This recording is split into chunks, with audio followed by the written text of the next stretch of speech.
Nous voilà rendus au 22e dimanche du temps ordinaire de l'année B, en cette année 2021. Est-ce que vous vous lavez souvent les mains avant de manger?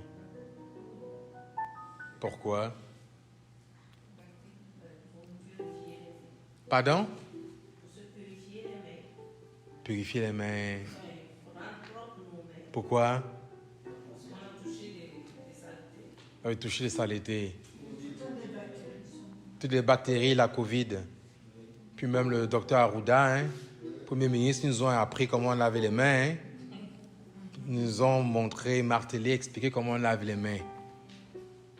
Donc, on se lave les mains pour se les purifier, pour enlever les bactéries. Pourquoi d'autre? Oui?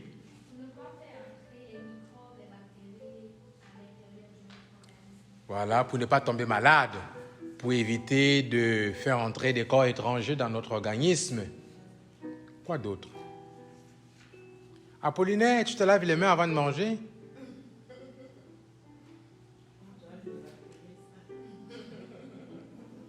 Elle sourit de ça.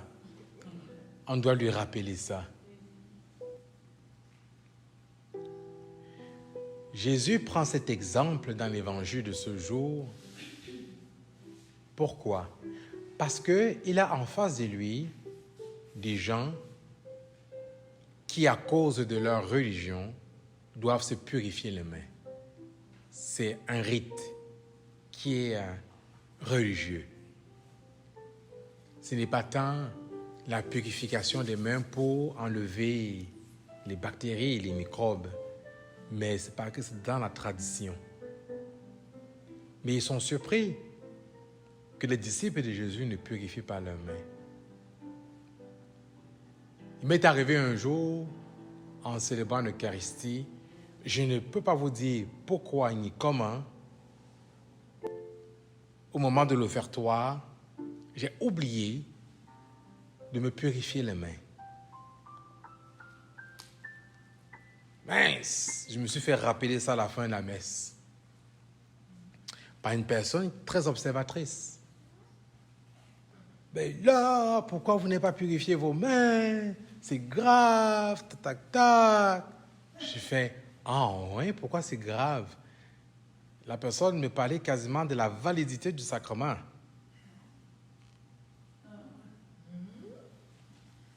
Bon, vous savez, j'ai essayé de comprendre le contexte d'éducation et de formation de la personne, en essayant de ne pas juger la personne tout de suite, mais de comprendre.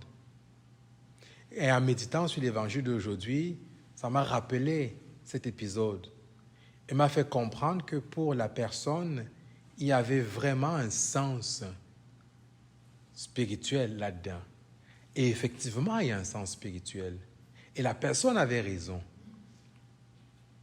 Parce que le prêtre, quand il pose ce geste, c'est accompagné de certains mots. Lave-moi, Seigneur, de mes fautes et purifie-moi de mon péché. Comprenez-vous? C'est parce que le prêtre, il agit pas en son propre nom. Il agit en la personne du Christ. Et avant, justement, de procéder à la consécration, à l'épiclèse, à l'invocation de l'Esprit Saint, accompagné des paroles de consécration, il dispose son cœur. OK? Ben, je suis allé me laver les mains avant la messe. Je me suis purifié les mains en arrivant en ce contexte de Covid. Mes mains sont propres. Mais tout à l'heure, avant de toucher à la table eucharistique, je vais encore me les purifier. Mais je vais poser ce geste pourquoi? C'est un geste purement intérieur, comprenez-vous, mais qui passe à travers des gestes visibles, sensibles. Mais le Christ nous interpelle justement sur des gestes visibles et sensibles qui ne doivent pas nous empêcher de vivre intérieurement cette relation avec le Christ. Souvent, nous servons des traditions, de la tradition de l'Église, pour charger de lourds fardeaux les épaules de nos frères et de nos sœurs. Oui, c'est la tradition. Ça a toujours été comme ça. Non, bien-aimés dans le Christ, la tradition n'est pas à être instrumentalisée. Nous ne devons pas dévier la tradition de son objectif. Comprenez-vous? C'est-à-dire, nous sommes appelés à ne pas mettre de l'avant la tradition pour la tradition. Connaissez-vous l'histoire du jambon? Vous ne connaissez pas l'histoire du jambon? Non? Non. Je vais vous raconter l'histoire du jambon.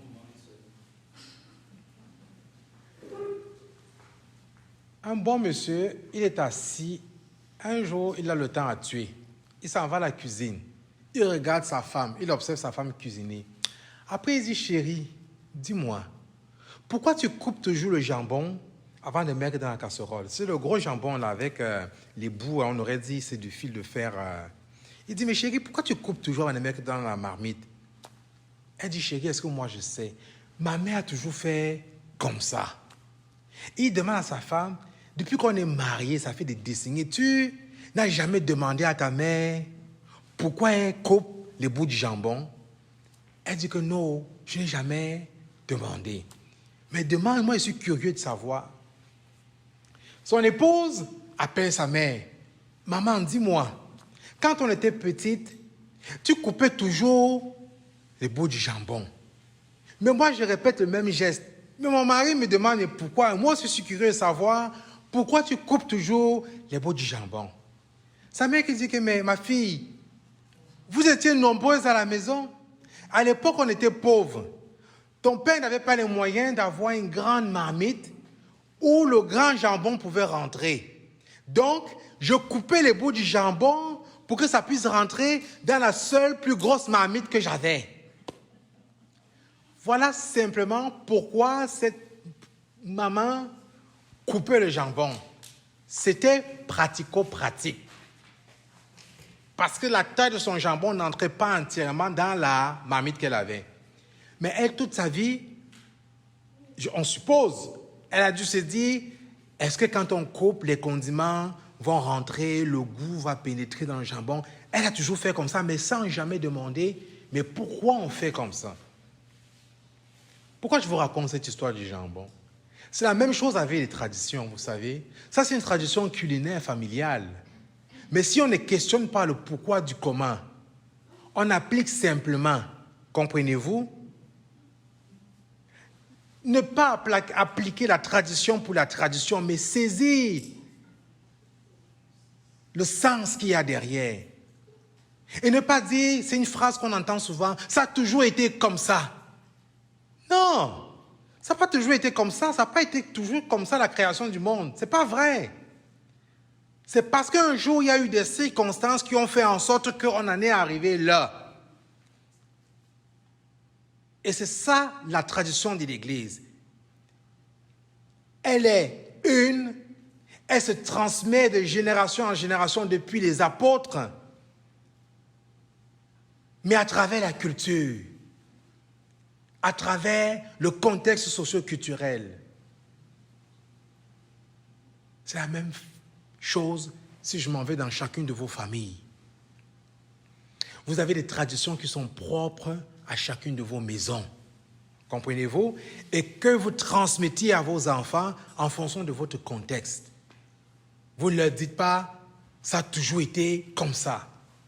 Mais en même temps, il faut questionner la tradition pour comprendre le sens et l'objectif sans tomber dans un extrême.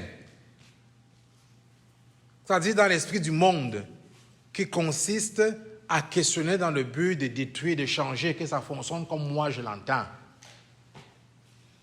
Dimanche dernier, j'ai célébré la messe, le 21e dimanche du temps ordinaire, en randonnée. avec un groupe de jeunes adultes. Et nous sommes tombés sur le fameux texte de Saint Paul aux Éphésiens qui dit « Femmes, soyez soumises à vos maris. » Seigneur. Dans la célébration telle qu'elle était conçue, on faisait plusieurs étapes en gravissant la montagne. On devait s'arrêter 10 minutes pour méditer sur la deuxième lecture, comme on a fait avant pour la première lecture et pour le psaume.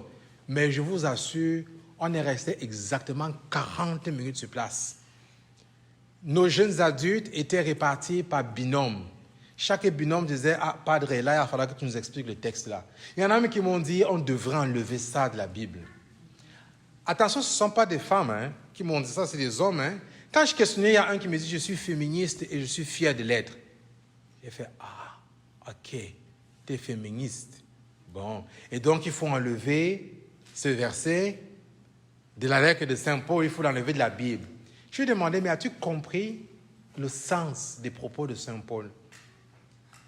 Il a fallu que je prenne le temps pour leur expliquer le contexte de l'église d'Éphèse. Dans quel contexte Saint Paul écrit dans cette communauté? Quel était le problème au sein de cette communauté? Et pourquoi il écrit ainsi? Comprenez-vous? On ne peut pas sortir un passage de l'Écriture. Si on enlève, plus rien ne tient.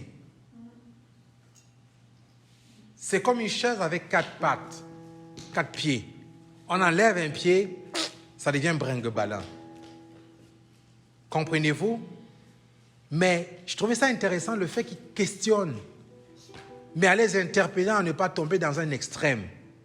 De dire, il faut virer ça de la Bible, parce que ça ne fait pas mon affaire, parce que ça me dérange. Qui a dit que la parole de Dieu est censée nous brosser dans le sens du poil? Qui a dit ça? Le Christ est dérangé. La parole est tranchante comme un glaive. Si la parole de Dieu ne me dérange pas, c'est le signe que je suis très confortablement assis, ou que je manipule la parole et que je m'arrange à ce que la parole de Dieu fasse mon affaire. La parole du Seigneur doit me déranger, ça doit me bouger, ça doit me provoquer, ça doit me mettre en route, ça doit me réveiller. Et quand le Christ, dans cet évangile, traite ses interlocuteurs d'hypocrites, il invite à la vérité. C'est quoi la vérité? C'est la concordance, la cohérence entre ce qu'on vit à l'intérieur et ce qu'on montre à l'extérieur. Cette concordance-là, cette cohérence.